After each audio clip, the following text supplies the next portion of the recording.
আসসালামু আলাইকুম। শিশু যত্ন এবং স্বাস্থ্য পরামর্শের পক্ষ থেকে সবাইকে শুভেচ্ছা। আজকের টপিকস হচ্ছে নবজাতকের প্রথম মাসে ঘুম, খাওয়া আর গ্রোথ কেমন হওয়া উচিত। এই সম্পর্কে আমাকে অনেকেই নক করেছেন, তাই ভাবলাম আজকে নতুন একটি ভিডিও নিয়ে আসি আপনাদের জন্য। শুধুমাত্র নতুন মায়েরা এই ভিডিওটা দেখলে অনেক উপকৃত হবেন। ধন্যবাদ। এখন শুরু করলাম।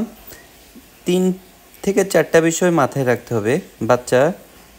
নতুন মায়েরা যে জিনিসগুলো বিশেষ করে না জানার কারণে অনেক সমস্যা হয়। প্রথম হচ্ছে নিশ্চিতভাবে বাচ্চার খেয়াল দিতে হবে নবজাতকের প্রথম মাসে ঘুম, খাওয়ার, গ্রোথ কেমন হওয়া উচিত। শিশু জন্মের পর প্রথম 1 মাস একটি শিশুর আর মায়ের জন্য সবচেয়ে সংবেদনশীল এবং গুরুত্বপূর্ণ সময়। এই সময়ে নবজাতক দিনে মোট 14 থেকে 17 ঘন্টা পর্যন্ত ঘুমায়, তবে একটানা নয়, 2 থেকে 4 ঘন্টা পর পর ঘুম ভেঙে খাওয়ানোর প্রয়োজন হতে পারে।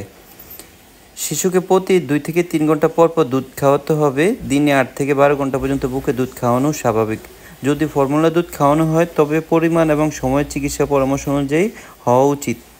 প্রথম কয়েকদিন নবজাতকের ওজন একটু কমে যেতে পারে, 7 থেকে 10% পর্যন্ত স্বাভাবিক, তবে 10 থেকে 14 দিনের মধ্যে জন্ম ওজন আবার ফিরে আসে।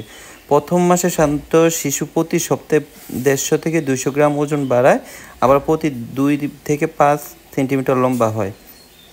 একটু সুস্থ শিশুর লক্ষণ কি?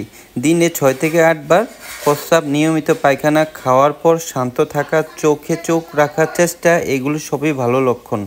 প্রতিটি শিশু আলাদা। যদি ঘুম, খাওয়া, ওজন নিঃসন্দেহ হয় অবশ্যই চিকিৎসকের পরামর্শ নিন। সুস্থ থাকুন, শিশুকে ভালোবাসুন। ধন্যবাদ সবাই।